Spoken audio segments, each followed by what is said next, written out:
A research ship drifts off the Oregon coast, dragging sensitive seismic equipment across the seafloor.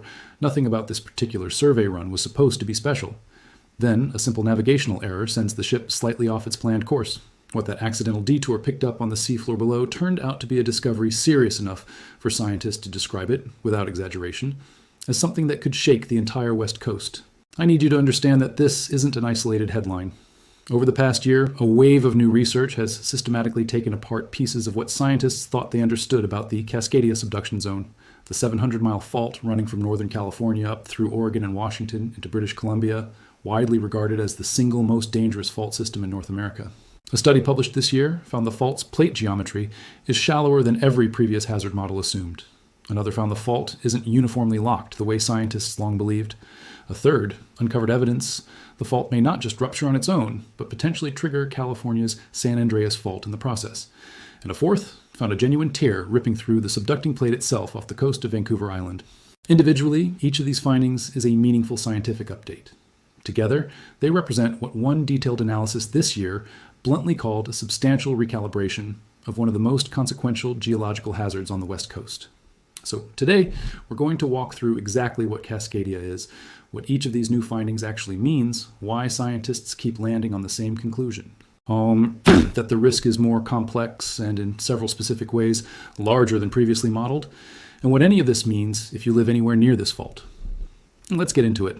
Let's start with the basics, because understanding why this fault gets so much scientific attention requires understanding what makes it fundamentally different from California's more famous San Andreas Fault. The Cascadia subduction zone marks the boundary where the Juan de Fuca plate, a relatively small oceanic plate, dives or subducts beneath the much larger North American plate. This isn't a strike-slip fault like the San Andreas, where two plates grind past each other horizontally. It's a megathrust fault, the same category of fault responsible for some of the largest earthquakes ever recorded on Earth, including the 2011 magnitude 9.1 Tohoku earthquake in Japan and the 2004 Indian Ocean earthquake that triggered the catastrophic Boxing Day tsunami. Megathrust faults produce the planet's most powerful earthquakes because an enormous surface area of two plates locks together and then releases all at once, rather than a narrower fault line slipping in a single, more contained rupture. Here's what makes Cascadia genuinely unusual among the world's major subduction zones. It's remarkably quiet. Most subduction zones produce a steady background hum of smaller earthquakes as the two plates grind past each other in the buildup between major events. Cascadia doesn't. That near-total silence has long fueled the working assumption that the plates here are almost completely locked together by friction, storing up stress silently rather than releasing it in smaller increments, which is part of what makes the eventual release, whenever it comes, so consequential. We actually know precisely when Cascadia last ruptured, thanks to a remarkable piece of historical detective work. On January 26, 1700, this fault produced a magnitude 9+ earthquake. There's no written record of it in the Pacific Northwest itself, since indigenous oral histories describe violent shaking and flooding, but no European settlers had yet arrived to record a date. Instead, scientists confirmed the exact date by cross-referencing Japanese historical records, describing an orphan tsunami that struck the Japanese coast with no local earthquake to explain it. A tsunami that had traveled silently across the entire Pacific Ocean from a quake nobody in Japan had felt. That's now 326 years of accumulated stress along this fault, a genuinely long, quiet stretch for a system geologists estimate should rupture on average every few hundred years. Though as with any fault, that average carries real variability and isn't a fixed countdown clock. Beyond that single, precisely dated 1700 event, geologists have reconstructed a much longer history of Cascadia's past behavior using buried evidence found in coastal marshes and offshore sediment cores. Sudden land subsidence during a major subduction earthquake drowns coastal marsh vegetation almost instantly.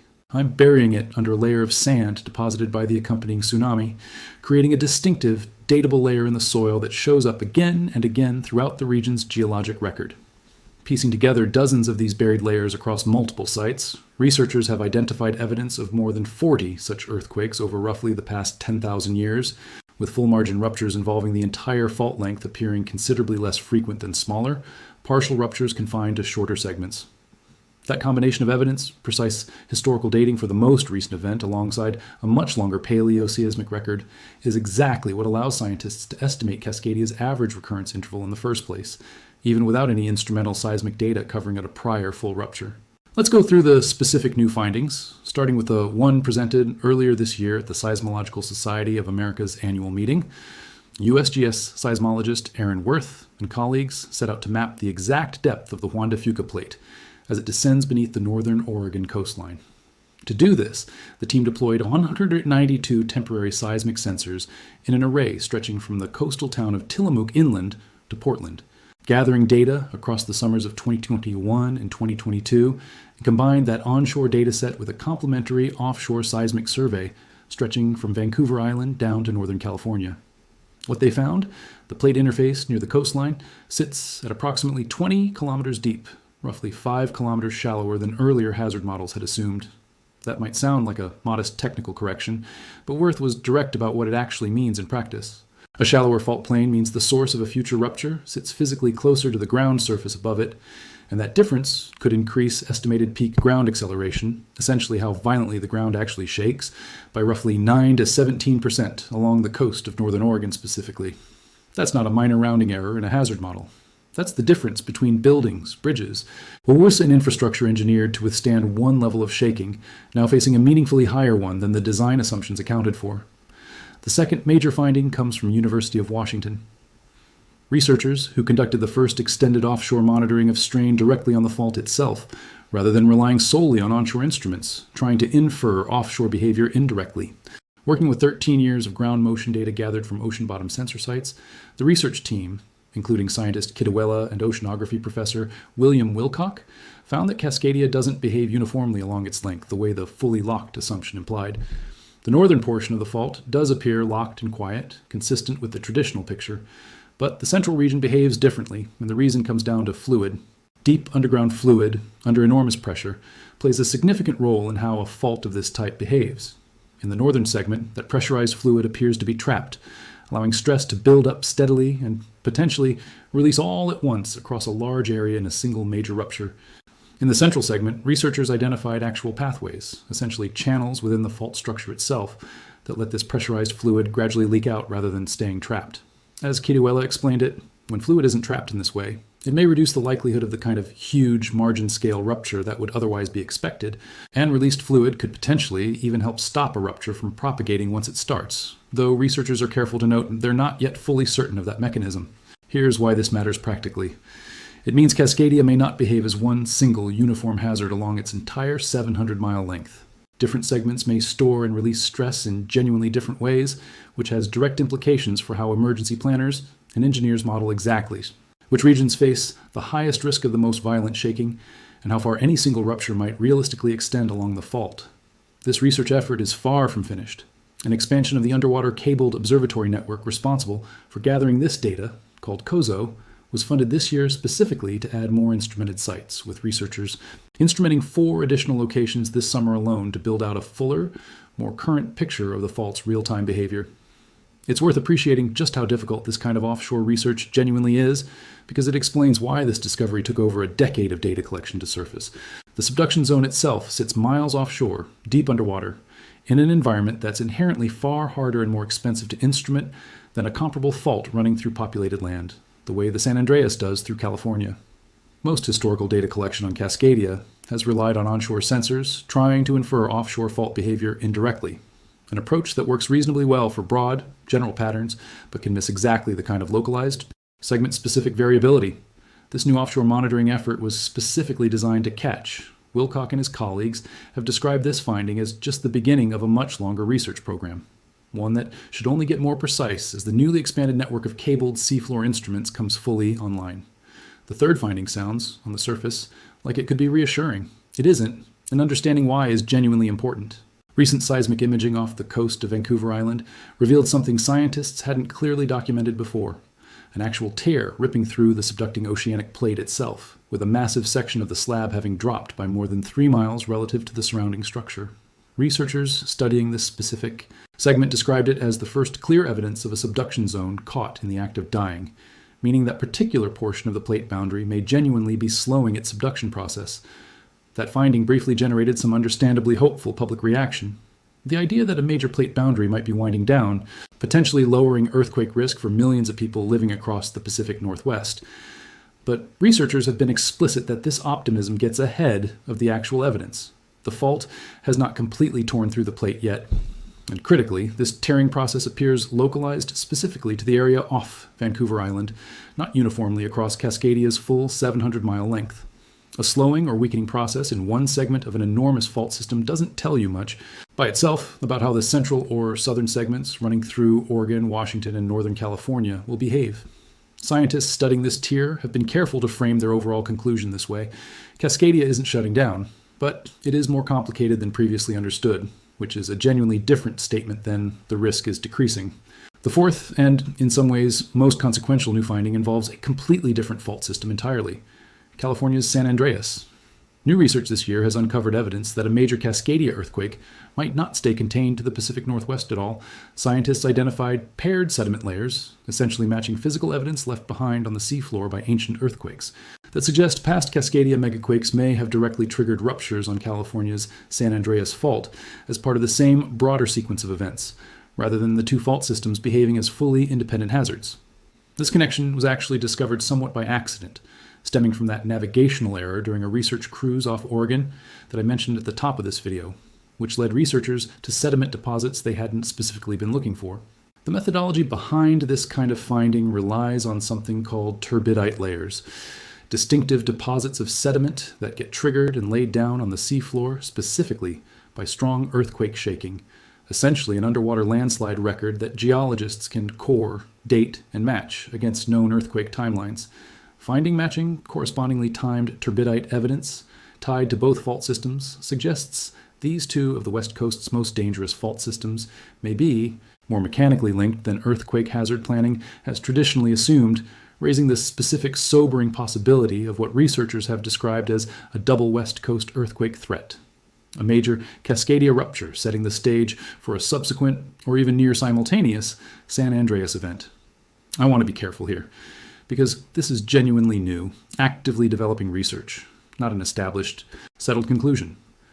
But it's exactly the kind of finding that changes how seriously regional emergency planners need to think about worst-case scenarios, since a hazard model built around Cascadia and the San Andreas as two entirely separate, unrelated risks may be missing a meaningful compounding possibility that the geologic record is now suggesting is real.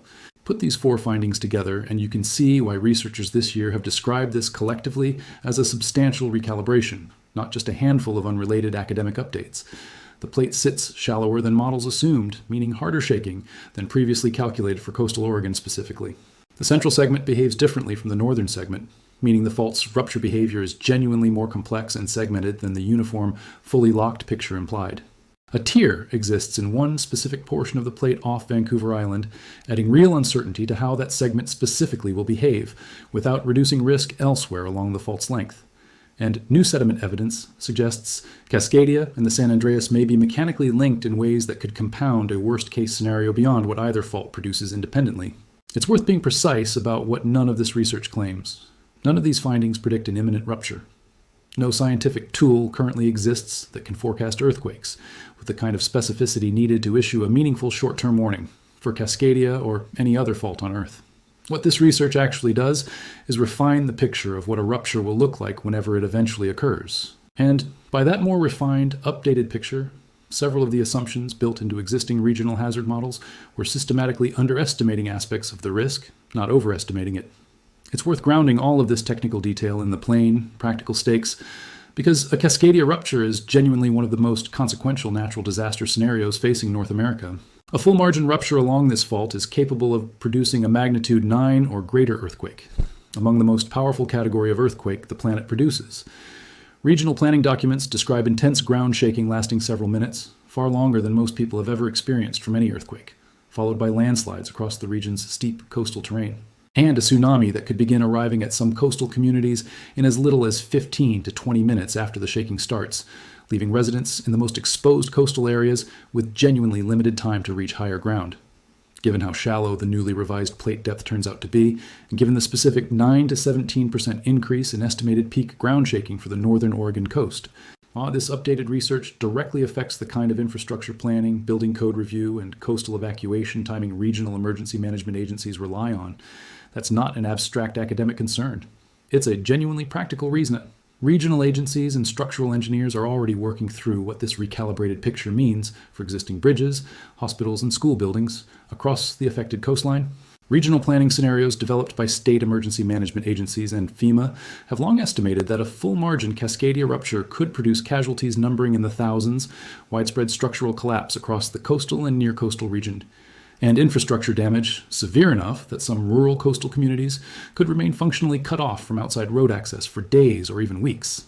Given how landslides triggered by the shaking itself are expected to block key highway corridors through the region's steep, forested terrain, these are genuinely worst-case planning figures developed specifically so emergency responders have a realistic upper bound to plan against, not a prediction of what any specific future event will produce. But they help explain why a research finding suggesting shaking could be meaningfully more intense than previously modeled. And even one specific segment of this fault gets treated as seriously as it has been by scientists and emergency planners alike this year. If you live anywhere along the Pacific coast, from Northern California through Oregon, Washington, and into British Columbia, here's what actually matters from all of this. First, know your specific tsunami evacuation zone if you live, work, or regularly visit anywhere near the coast.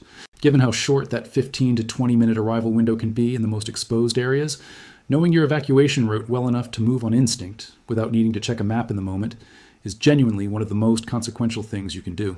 Second, download the Shake Alert-based earthquake early warning app available across California, Oregon, and Washington if you haven't already. Depending on your distance from wherever a rupture actually begins, this system can provide seconds to perhaps a minute or more of advance warning before shaking reaches your specific location, which is a meaningfully useful window for taking basic protective action. Third, if you're a homeowner in an older structure anywhere in this region, particularly unreinforced masonry buildings or homes without proper foundation bolting, this updated, more severe shaking estimate for coastal Oregon specifically is a legitimate prompt to look into a seismic retrofit, rather than treating your home's earthquake resilience as a settled question based on older hazard assumptions. Fourth, build or check your own household emergency kit with Cascadia's specific timeline in mind. Regional emergency planners have long emphasized that a true Cascadia megaquake could disrupt roads, water, and power across a wide enough area that outside emergency assistance might take considerably longer to arrive than after a more localized disaster, which is part of why official guidance in this region specifically recommends a longer self-sufficiency window than the more general nationwide standard. And fifth, treat any headline claiming Cascadia is shutting down or dying with the same nuance this video has tried to apply. That tear off Vancouver Island is a real, legitimate scientific finding, but it applies to one specific segment of a 700-mile fault system, and it does not mean the broader risk along this fault's length is meaningfully reduced. So here's where the science on Cascadia actually stands today. Multiple independent research efforts published this year have converged on the same broad conclusion. The fault's true geometry sits shallower than hazard models assumed, meaningfully increasing expected shaking intensity along the northern Oregon coast specifically.